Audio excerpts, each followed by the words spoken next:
Welcome to Commerce Education Online. Today we will discuss functions of management. सबसे पहला function है हमारा planning. Planning is the most basic function of management. It involves thinking before doing. किसी काम को करने से पहले उसके बारे में सोचना. और we can say looking ahead, आगे देखना. उसको हम प्लानिंग बोलते हैं. It is concerned with anticipating problems and developing their solution. Planning is concerned with conscientious determination of future course of action to achieve the desired result. कि जो हमें result चाहिए ना उसके बारे में पहले से ही प्री डिटरमाइंड करना, उसका एक ब्लूप्रिंट तैयार करना. It involve selection of objectives. जैसे हम कोई बिजनेस करना चाहते हैं, कोई काम करना चाहते हैं, तो हम उसके लिए ऑब्जेक्टिव्स पहले हम देखेंगे, उसका पॉलिसीज बनाएंगे, प्रोसीजर बनाएंगे, फिर डिसीजन मेकिंग करेंगे, फिर प्रॉब्लम सॉल्विंग करेंगे. ये सारे के सारे प्लानिंग के एसेंशियल एलिमेंट्स हैं. अब आ जा रही है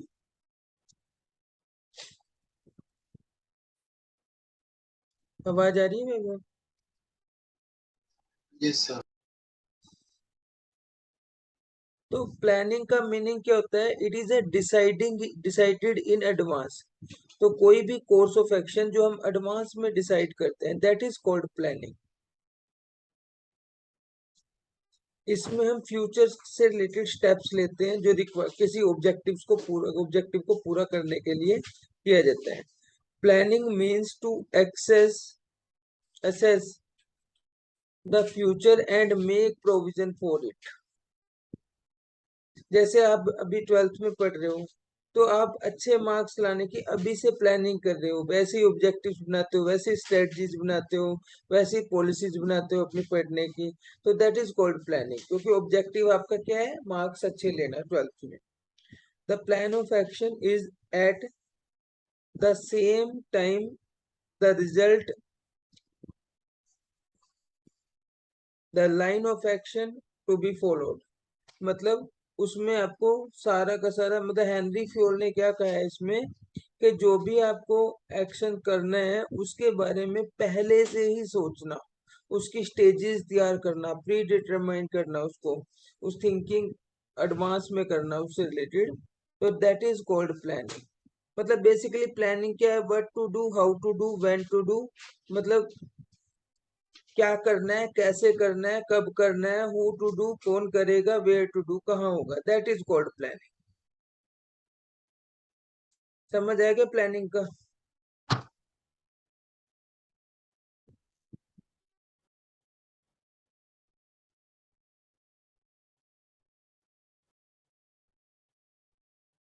जॉर्ज और टेरी ने क्या कहा है प्लानिंग के लिए? Planning is the selecting and relating of fact and making and using of assumptions regarding the future in visualization and formulation of proposed activity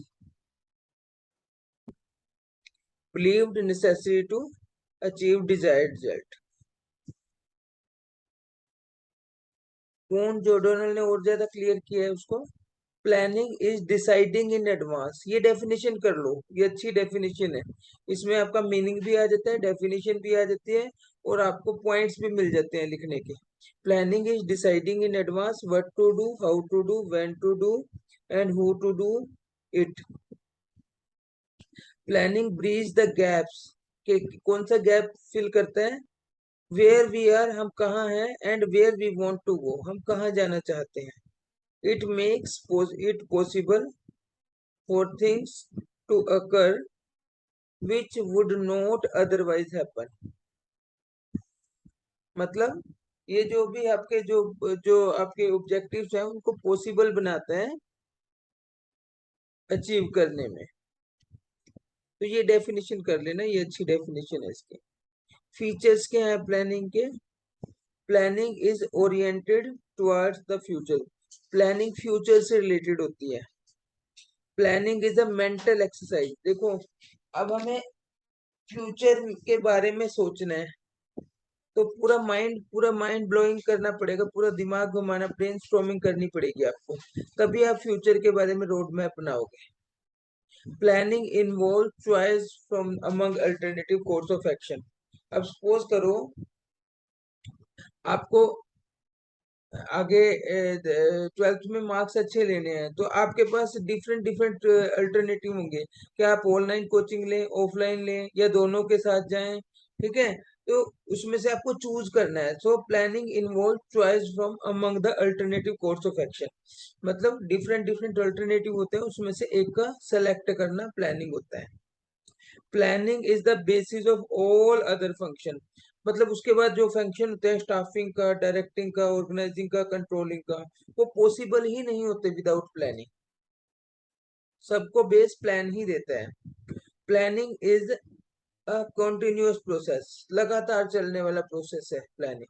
मतलब एक प्लान पूरा हो जाएगा, फिर दूसरे प्लान के बारे में सोचेंगे, फिर तीसरे प्लान के बारे में सोचेंगे, ये चलता रहता है जब तक ह्यूमन बीइंग है। प्लानिंग इज ऑल परवेडिंग, मतलब सभी लेवल पे मतलब प्रोवेसिव से प्रोवाइडिंग वर्ड यूज किया है इसने, कि प्लानिंग सभी लेवल पे ही जरूरी होता है, चाहे वो टॉप लेवल पे है, बॉटम लेवल पे है, लोअर लेवल पे है। 3 लेवल होते हैं ना मैनेजमेंट के, top level, bottom level, middle level. तो तीनों लेवल पे प्लानिंग की रिक्वायरमेंट रहती है। Planning is directed toward efficiency. Planning जो है किससे डायरेक्ट होता है? एफिशिएंसी से। स्टेप्स क्या होते हैं प्लानिंग के? अब सपोज करो आपको प्लान करना है किसी चीज के बारे में, कोई आपको प्लानिंग तैयार करनी है, तो कैसे करोगे आप प्लानिंग? सबसे पहले collecting the information about past, present and future forecast, कि जो भी आपको, जिसकी भी आपको प्लानिंग बनानी है, कि पास्ट में, प्रेजेंट में और फ्यूचर में उसकी इंफॉर्मेशन कलेक्ट करनी है। फिर आपने ऑब्जेक्टिव डिफाइन करना है कि व्हाट इज योर ऑब्जेक्टिव। फिर उसके बाद आपको प्लानिंग की प्रेमिसेस तैयार करनी है, उसको रूपरेखा बोलते हैं, डेवलपिंग द प्लानिंग प्रेमिसेस। उसके बाद डिस्कवर करने अल्टरनेटिव कोर्स ऑफ एक्शन, कि उस काम को करने के कौन कौन से तरीके हो सकते हैं। जैसे मैंने बताया था आपको, ऑनलाइन ऑफलाइन दोनों भी जा सकते हो, ठीक है, पर्सनल ट्यूटर भी कर सकते हो। तो ये different different course of action होते हैं एक काम को करने के, इनमें से एक को चूज करना होता है। फिर उसके बाद जितने भी आपने किए हैं उसको इवेल्युएट करना, मतलब ऑनलाइन को भी इवेल्युएट करोगे, फिर आप ऑफलाइन को भी इवेल्युएट करोगे, पर्सनल ट्यूटर को भी इवेल्युएट करोगे, दोनों को भी इवेल्युएट करोगे। इवेल्युएट करने के बाद फिर आप बेस्ट का चूज करोगे, चूजिंग द बेस्ट अल्टरनेटिव। फिर डिफाइनिंग, वो चूज करने के बाद उसके सब्सिडरी प्लान बनाओगे जो उस प्लान को पूरा करेंगे। फिर उसके बाद रिव्यू करोगे कि क्या मेरा डिसीजन था वो सही था या नहीं था। Review and revision of plan बोलते हैं उसको, कि रिव्यू करोगे, अगर उसमें कोई चेंज है तो उसको रिवाइज भी कर लोगे फ्यूचर के लिए। समझ आ गया? एडवांटेजेस क्या है प्लानिंग के? Planning focus attention on desired objective, objectives के ऊपर फोकस होता है। Planning helps to minimise uncertainty and risk. Planning help to improve efficiency of operations. Planning involves, planning avoid sorry confusion and choice. Confusion जितनी भी होती है, या कोई काम को कोई एम्बिग्विटी होती है जिसमें दो, एक काम को हम 2 बार का सोच लेते हैं, 2 बार दे देते हैं, तो वो बच जाता है प्लानिंग से। Planning encourage innovation and creativity, इसे इनोवेशन भी होती है, क्रिएटिविटी भी होती है, क्योंकि पहले काम करने से पहले हम उस काम के बारे में प्रॉपर इवेल्युएशन करते हैं, सोचते हैं। Planning facilitate cooperation and team work. Planning serve as a basis of control. बाकी डिटेल तो हम प्लानिंग के चैप्टर में ही करेंगे इसकी, अभी लिटिल बिट आपको आ जाना चाहिए, क्योंकि ये फंक्शन है इसमें सारे छोटे, थोड़ा थोड़ा उसमें लिटिल बिट बताया हुआ है सभी फंक्शंस के बारे में। लिमिटेशन, प्लानिंग की लिमिटेशन भी है, टाइम कंज्यूमिंग। अब कई बार प्लानिंग करने में ही बहुत ज्यादा टाइम लग जाता है हमारा, और एक्सपेंसिव होता है। जैसे बड़े लेवल के हम प्लान करते हैं तो हमें जो प्लानिंग मैनेजर, इस तरीके के स्टाफ अपॉइंट करने पड़ते हैं, that is called expensive, expensive भी बोल सकते हैं उसको। Rigidity due to the strict compliance of with plan, जहां हमारी मैनेजमेंट इस तरीके की होती है कि जो प्लान बना दिया उसी के अकॉर्डिंगली काम करना, तो वहां रिजिडिटी हो जाती है, स्ट्रिक्ट हो जाते हैं, मतलब अपने जो अकॉर्डिंग टू सर्कमस्टांसेस हम चेंज नहीं कर सकते उस चीज को, राइट। उसके बाद है स्टीफाई इनिशिएटिव एंड क्रिएटिविटी। ये इनिशिएटिव और क्रिएटिविटी को रोकता है। कई बार क्या होता है, मैनेजमेंट प्लान बना के दे देती है, अभी ये प्लान है, आपने इसको अकॉर्डिंगली काम करना है, तो वर्कर अपना दिमाग ही चलाना बंद कर देते हैं। उनको पता है कि जैसा काम उनको दिया है वैसा करके देना है, दैट्स ऑल। वो ना उनके इनिशिएटिव लेते हैं कोई सजेशन देने का, और ना ही अपनी क्रिएटिविटी, अपना दिमाग यूज करते हैं। वो जैसा कहा वैसे कर देते हैं, ये भी लिमिटेशन है, इससे उनकी क्रिएटिविटी और इनिशिएटिव जो है वो कम होता है वर्कर्स का। साइकोलॉजिकल बैरियर और unwillingness of people to change. कई बार हमने प्लानिंग करके दे दिया, लेकिन जो पिछले 30 साल से 25 साल से काम कर रहे थे वो दूसरी स्ट्रेटजी पे कर रहे हैं, और हमने उनको नई technique they the, strategy they दी बना के, उसके अकॉर्डिंगली काम करना है, तो अनविलिंगनेस रहती है, वो पूरे मन से काम नहीं कर पाते, आधे अधूरे मन से काम करते हैं, राइट। तो यहाँ भी साइकोलॉजिकल बैरियर माना जाता है, क्योंकि वो लोग चेंज को पसंद ही नहीं करते। सपोज करो मैनुअल अकाउंट बना रहे थे, हमने प्लानिंग की कि भाई टैली से करेंगे, कंप्यूटराइज्ड अकाउंट करेंगे, तो जो हमारे पुराने वर्कर थे उनको कंप्यूटर, या तो हमें पहले उनको प्रॉपर तरीके से ट्रेनिंग देंगे, तो ट्रेनिंग भी सभी लेने के लिए तैयार नहीं होते, क्योंकि उनको ये लगता है फालतू में क्यों कोई चीज सीखनी जब ऐसे काम चल रहा है, तो वो उसको चेंज को अडेप्ट नहीं करते जल्दी से। एक्सटर्नल लिमिटेशन, जैसे गवर्नमेंट की पॉलिसी चेंज हो गई। अब सपोज करो हमने 2020 में मार्च में हमने सोचा था कि भाई अ, ये रजिस्टर का, कॉपीज का 2 लाख का प्रोडक्शन करेंगे, लेकिन कोविड फैल गया, गवर्नमेंट की पॉलिसी क्या आ गई कि शॉप्स खुलेंगी ही नहीं, तो क्या होगा, वो प्लानिंग बेकार हो गई हमारी। कई बार लेबर यूनियन स्ट्राइक कर देती है, कई बार मार्केट कंडीशन में वही आ जाए, कोई पेंडेमिक फैल गया या कुछ इस तरीके से की कोई सिचुएशन हो गई, ठीक है, कुछ नेचुरल कैलेमिटीज आ जाती हैं इसमें, ठीक है।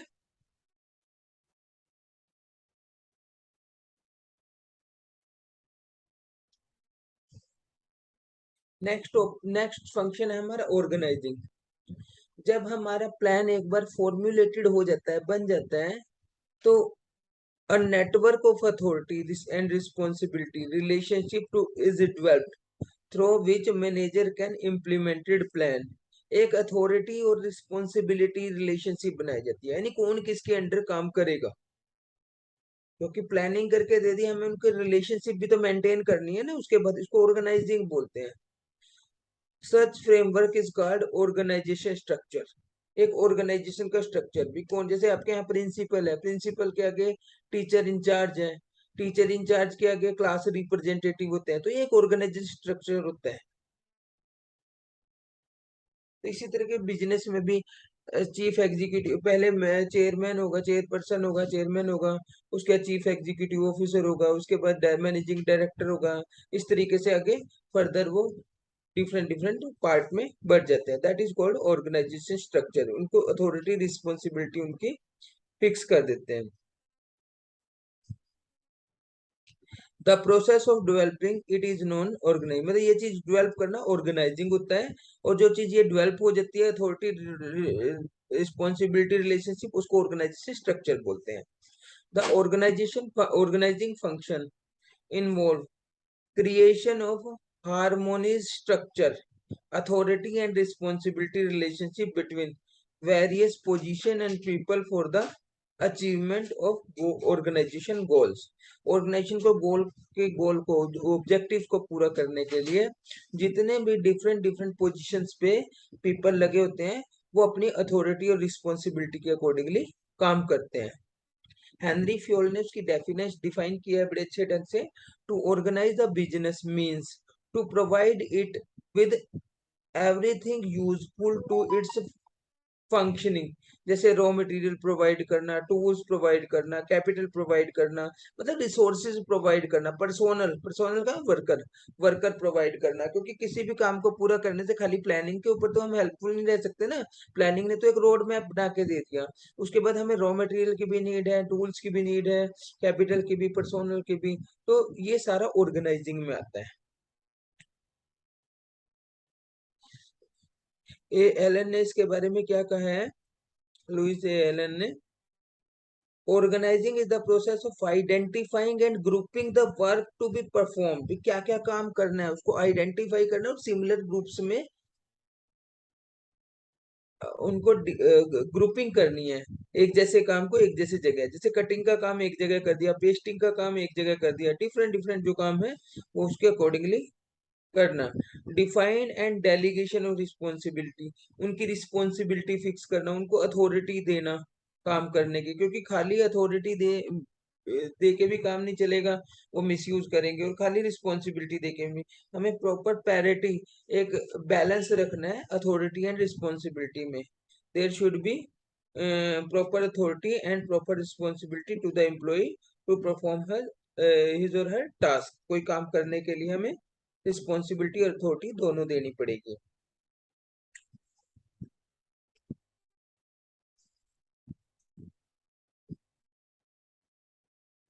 स्टेप्स क्या होते हैं, अगर हमें किसी बिजनेस में ऑर्गेनाइजिंग करनी है, सबसे पहले आइडेंटिफाई करेंगे एक्टिविटीज को, identify the activities required for achieving the objective, objectives को पूरा करने के लिए कौन कौन सी एक्टिविटी हमें करनी है, फिर क्लासिफाई करेंगे एक जैसी एक्टिविटी को एक जगह, classify the activities into convenient group, कि प्रोडक्शन से रिलेटेड एक्टिविटी प्रोडक्शन वाले में डाल दो, सेल्स से रिलेटेड एक्टिविटी सेल्स में डाल दो, मार्केटिंग से रिलेटेड एक्टिविटी मार्केटिंग, क्लासिफिकेशन बोलते हैं उसको। फिर classify these activity into convenient group हो गया। उसके बाद assigning these group of activity to appropriate person, फिर इनका एक हेड बना देंगे उसका, ठीक है, उन पर्सन को उनको असाइन कर देंगे वो ड्यूटीज सारी। देखो ऑर्गेनाइजिंग में पहला स्टेप क्या करना है, identify the activities, grouping the activity, assigning the activities and delegating of authority, उनको राइट भी देना है। खाली सपोज करो मैंने आपको आइडेंटिफाई करके ग्रुपिंग करके असाइन कर दिया है काम, तो आपको काम करने का राइट भी तो दूंगा, क्योंकि सपोज करो मटेरियल खत्म हो जाएगा तो आपको राइट है कि आप खरीद लोगे, लेबर अगर चली जाती है तो आपको राइट है तो आप पॉइंट अपने अकॉर्डिंगली कर लोगे उसको। इम्पोर्टेंस क्या है इसकी, organising is a mechanism through which management direct control and coordinate the activity, organisation जो है वो एक मैकेनिज्म है जिसके हेल्प से वो डायरेक्ट भी करती है, यानी डायरेक्शन भी देती है, कंट्रोल भी करती है उसको, और कोऑर्डिनेट भी करती है डिफरेंट डिफरेंट एक्टिविटीज। जो साउंड ऑर्गेनाइजेशन फैसिलिटेट्स, जो साउंड ऑर्गेनाइजेशन होते हैं वो ग्रोथ और डाइवर्सिफिकेशन के लिए क्या करते हैं, प्रॉपर डेलीगेशन ऑफ अथॉरिटी करते हैं। प्रॉपर डेलीगेशन ऑफ अथॉरिटी का मतलब क्या होता है कि जो हमने पर्सन अपॉइंट किए हैं ना ऑर्गेनाइजेशन स्ट्रक्चर में, उनको प्रॉपर तरीके से अथॉरिटी डेलीगेट करते हैं काम करने की, उनको राइट, अथॉरिटी का मतलब होता है पावर टू टेक डिसीजन। उसके बाद authority organisation permits optimum use of the human resources by matching work with talent. अब आपको मैंने एक परचेज प्रोडक्शन मैनेजर बना दिया, तो आपका क्या काम होगा उसमें, आपको optimum use of human resources, जितने भी मैन पावर लगे हुए हैं मैक्सिमम पॉसिबल एक्सटेंट तक उसका यूज करना है, ताकि ज्यादा से ज्यादा आउटपुट आए, तो ये भी बेनिफिट होता है। Organisation structure in a group activity, एक ग्रुप एक्टिविटी है जिसको हम जो सोशल स्ट्रक्चर के इक्विवेलेंट होती है, और इससे क्या फाइन बेनिफिट होता है, हम कोई भी इंफॉर्मेशन कम्युनिकेट भी कर सकते हैं, और ये टीम वर्क है, क्योंकि आपके अंडर अगर प्रोडक्शन मैनेजर हैं आप, तो आपके अंडर अगर 100% काम कर रहे हैं तो हमें 100 को बताने की जरूरत नहीं है, हम आपको कम्युनिकेट कर देंगे वो पॉलिसी जो वो स्ट्रेटजी, आप अपने टीम को खुद बताओगे।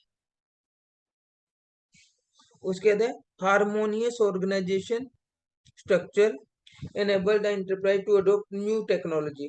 अब सपोज करो प्रोडक्शन का आपको दिया, मार्केटिंग का खुशी को दिया, फाइनेंस का आस्था को दिया, डिफरेंट डिफरेंट क्लासिफाई कर दिया, तो इससे क्या होगा, आप उसमें अपने हिसाब से न्यू टेक्नोलॉजी यूज कर सकते हो, क्योंकि आपके माइंड में आपको एक स्पेशलाइजेशन होगी कि मुझे तो प्रोडक्शन में ही आगे बढ़ना है, उसको ही देखना है। Sound organisation encourages initiative and creativity thinking, ये तो ऊपर भी कर लिया हमने। नेक्स्ट है आपका स्टाफिंग, नेक्स्ट फंक्शन स्टाफिंग। अब प्लानिंग में हमने क्या किया था, रोड मैप बना लिया था, ऑर्गेनाइजिंग में रिसोर्सेज प्रोवाइड करा दिए थे, ऑर्गेनाइजेशन स्ट्रक्चर बना दिए थे, उनकी रिलेशनशिप और ये सारी रिलेशनशिप सारी मेंटेन कर ली थी, उनको रिस्पॉन्सिबिलिटी और अथॉरिटी असाइन कर दी थी। अब स्टाफिंग में हमें क्या करना है, स्टाफिंग में स्टाफ को अपॉइंट करना। Staffing involves maintaining the position created in the organisation structure, कि जो उसको organisation structure, manning manning maintaining नहीं, मैनिंग है, मेंटेनिंग आगे बताऊंगा मैं क्या होता है। मैनिंग में क्या होता है कि हमें जितनी भी पोजीशन क्रिएट की है ना ऑर्गेनाइजेशन स्ट्रक्चर में, कि ये चीफ एग्जीक्यूटिव होगा, ये परचेज मैनेजर होगा, ये सेल मैनेजर होगा, उसमें फिल करना, उनको अपॉइंट करना लोगों। It is concern with the human source of enterprises, man power जो काम करती है ना पर्सोनल, उसको, उससे कंसर्न है। It is concern with acquiring, developing, utilizing and maintaining human resources। मतलब मेंटेनिंग आ गया ना वर्ड, कि एक्वायर करना मैन पावर को। सपोज करो मैंने अपने यहाँ 10 एम्प्लॉय रख लिए, एक्वायर कर लिए, फिर उनको डेवलप करना, उनको ट्रेनिंग प्लेसमेंट ट्रेनिंग देना, उनको डेवलपिंग हो जाएगी ना उनकी, फिर यूटिलाइज करना उनके काम को, यूटिलाइज करना जो वो काम करेंगे, फिर उनको मेंटेन भी करके रखना, क्योंकि मैंने एक्वायर करने में इंटरव्यू पे खर्चा किया होगा, डेवलप करने पे उनकी ट्रेनिंग पे खर्चा किया होगा।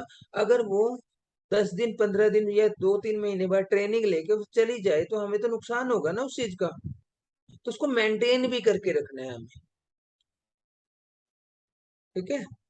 It is the process of matching jobs of individual and to ensure right man for a right job. इसमें हम राइट मैन को राइट जॉब पे लगाते हैं, सही आदमी को सही जगह देना। डेफिनेशन कौन जॉर्डनल ने इसके दी है, the managerial function of staffing involves manning in the organisation, यानी मैन पावर को अपॉइंट करना through proper and effective selection. Select करेंगे, सिलेक्शन होगी, इंटरव्यू होगा, अप्रेजल होगी, डेवलपमेंट ऑफ पर्सोनल होगा, यानी ट्रेनिंग देंगे उनको। उसके बाद उनको रोल डेजिग्नेट करेंगे कि भाई तुम परचेज मैनेजर हो, तुम सेल मैनेजर हो, तुम ये उसको मार्केटिंग मैनेजर हो। तो ये सारा का सारा काम क्या होता है, स्टाफिंग का।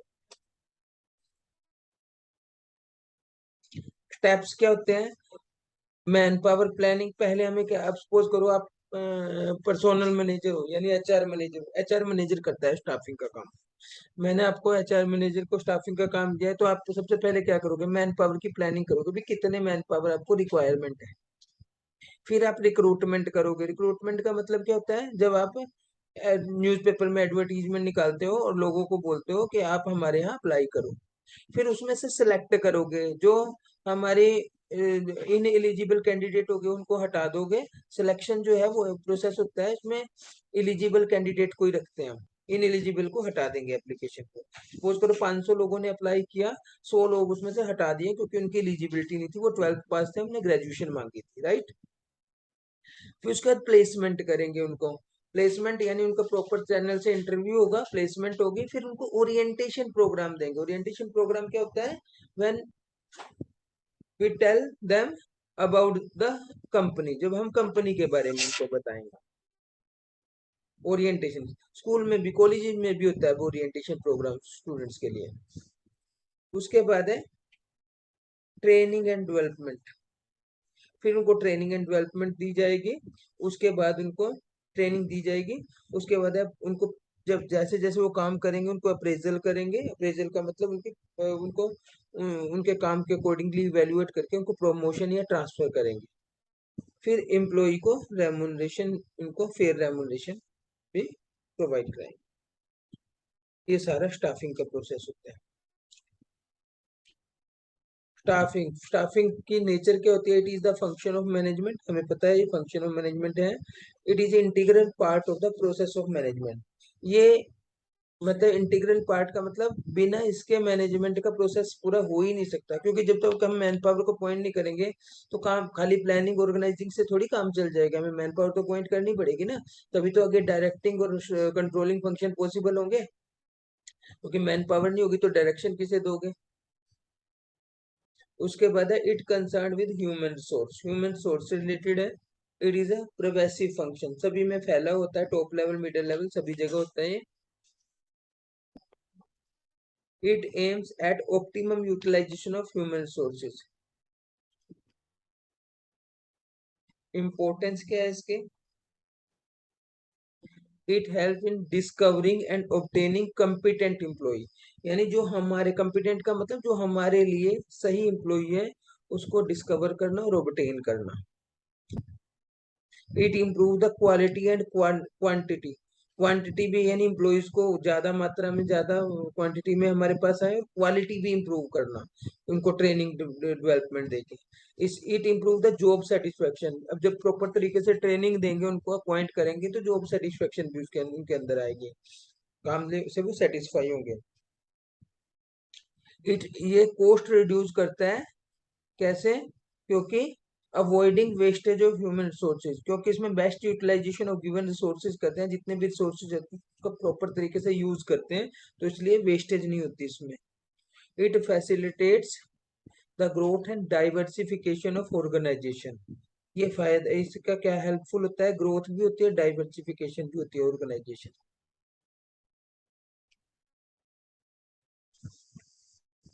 लास्ट फंक्शन होता है डायरेक्ट, सेकंड लास्ट फंक्शन है आपका डायरेक्टिंग। डायरेक्टिंग में क्या, डायरेक्टिंग कंसर्न किससे है कि plan through organising action, it is also known as commanding और एक्चुएटिंग। जब काम हो रहा होता है उसको सुपरवाइज करके उसको देख के उसको डायरेक्शन देना। Direction consist of process and techniques utilise in issuing instruction and making certain and operation are carried out as plan, जैसे प्लान किए थे उसी तरीके से काम हो रहा है या नहीं हो रहा है, उसको अगर नहीं हो रहा है तो बीच बीच में डायरेक्शन दी जाती है।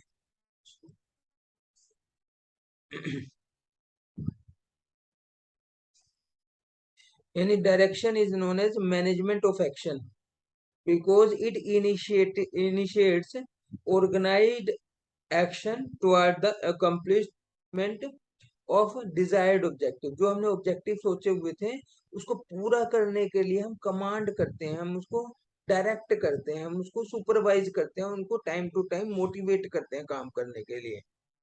Planning organising and staffing are properly function preparatory function, ये तैयारी करने के फंक्शन है। और जो डायरेक्टिंग है हमारा एक्चुअल में काम करते हुए फंक्शन है, क्योंकि प्लानिंग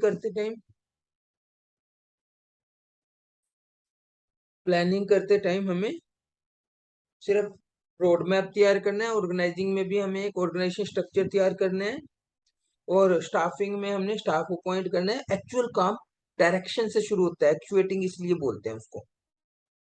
फीचर क्या है इसमें?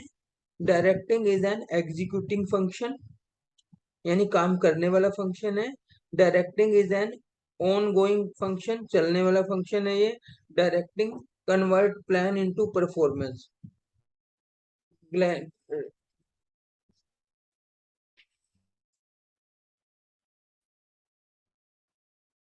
डायरेक्टिंग जो है डायरेक्टिंग जो है वो कन्वर्ट प्लान्स इनटू परफॉर्मेंस, जितनी भी प्लान है उसको परफॉर्मेंस में कन्वर्ट ही डायरेक्टिंग करता है।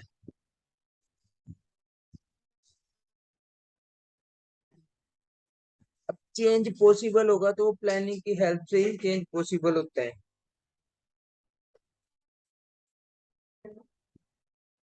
अब प्लानिंग में क्या क्या एलिमेंट होते हैं? सबसे पहले सुपरविजन, सॉरी इसमें डायरेक्टिंग में सुपरविजन, सुपरवाइज करते हैं हम लोग। जैसे सुपरविजन मीन्स ऑब्जर्विंग या ओवरसीइंग subordinates एट वर्क, मतलब जैसे काम कर रहे हैं ना उसको ओवरसीइंग यानी देखना, काम करते हुए को ऑब्जर्व करना। It refer to the direct and immediate observation and watching the subordinates and the performance of their task, ये सुपरविजन का काम होता है।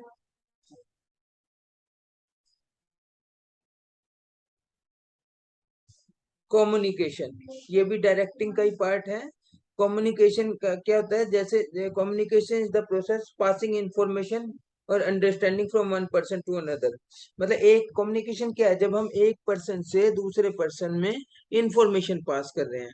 तो कम्युनिकेशन जो है हमारा टू वे प्रोसेस होता है। It is complete when the response and feedback to the message becomes known to the sender. मतलब ये तब पॉसिबल होता है जैसे मैंने आपको कोई मैसेज दिया और आपने मुझे फीडबैक दिया कि आप वही चीज समझ गए हो, तो उसको बोलते हैं कम्युनिकेशन, प्रॉपर कम्युनिकेशन। तो इसमें इसमें हम डायरेक्टिंग में कम्युनिकेशन भी करते हैं। मोटिवेटिंग, जैसे जैसे एम्प्लॉय काम कर रहे होते हैं वर्क पे, उनको उनके काम के अकॉर्डिंगली मोटिवेट करते हैं। मोटिवेशन जो टास्क है वो हर एक मैनेजर का है।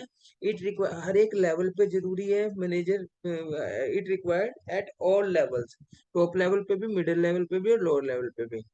It order to motivate his subordinate, a manager must understand the needs and motivate the and provide appropriate financial and non financial incentive. Financial incentive भी होते हैं और नॉन फाइनेंशियल इंसेंटिव भी होते हैं। अब देखो, एक तो मैं आपको टेस्ट में आपके बेटर मार्क्स आए हैं, मैं आपको क्या करूं, कोई सर्टिफिकेट प्रोवाइड कर दूं, तो ये तो नॉन फाइनेंशियल हो गया। एक मैं आपको कोई मॉनेटरी बेनिफिट दे दूं, कैश में दे दूं, तो वो हो जाएगा आपका फाइनेंशियल। तो इसी तरह एम्प्लॉय को भी अगर हम उनकी परफॉर्मेंस के अकॉर्डिंगली एनुअल फंक्शन पे कोई रिवॉर्ड दे देते हैं, that is called non financial incentive. Satisfy हो जाता है, उसे पता है कि मुझे रिवॉर्ड मिला है स्टेज पे।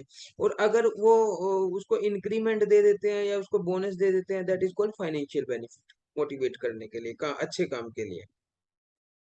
वो तभी पॉसिबल होगा ना जब डायरेक्टिंग करेंगे, हम सुपरविजन करेंगे इसकी।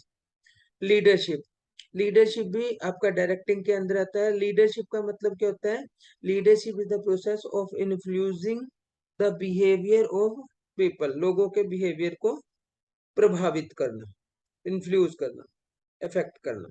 इसमें गाइड करना, इसमें लीडर क्या करेगा, गाइड करेगा, इंड्यूस करेगा, एक्चुएटिंग सबॉर्डिनेट, काम करते टाइम उनको गाइड करेगा टाइम टू टाइम। लीडर का मतलब होता है प्रॉब्लम सॉल्वर, कि जहां जहां उनको प्रॉब्लम आएगी वहां वहां उनको गाइड करेगा। लास्ट फंक्शन है आपका कंट्रोलिंग।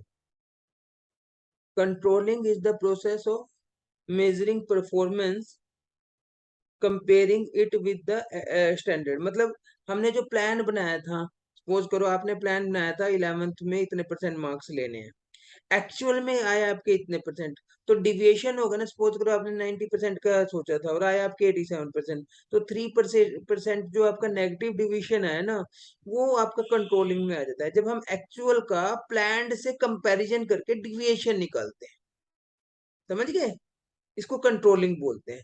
अब उसमें हम क्या करेंगे, ताकि फ्यूचर में प्लस 2 में इस तरीके से तैयारी करेंगे जिससे फ्यूचर में इस तरीके की प्रॉब्लम ना आए। जैसे अब स्टेप्स क्या होते हैं, सबसे पहले तो सेटिंग से स्टैंडर्ड, स्टैंडर्ड सेट करना, फिर परफॉर्मेंस एक्चुअल देखना, फिर उसके बाद रिजल्ट स्टैंडर्ड का देखना, और फिर उसमें एक्चुअल और स्टैंडर्ड को कंपैरिजन करना, फिर उसका डिविएशन निकालना और फिर करेक्टिव एक्शन लेना।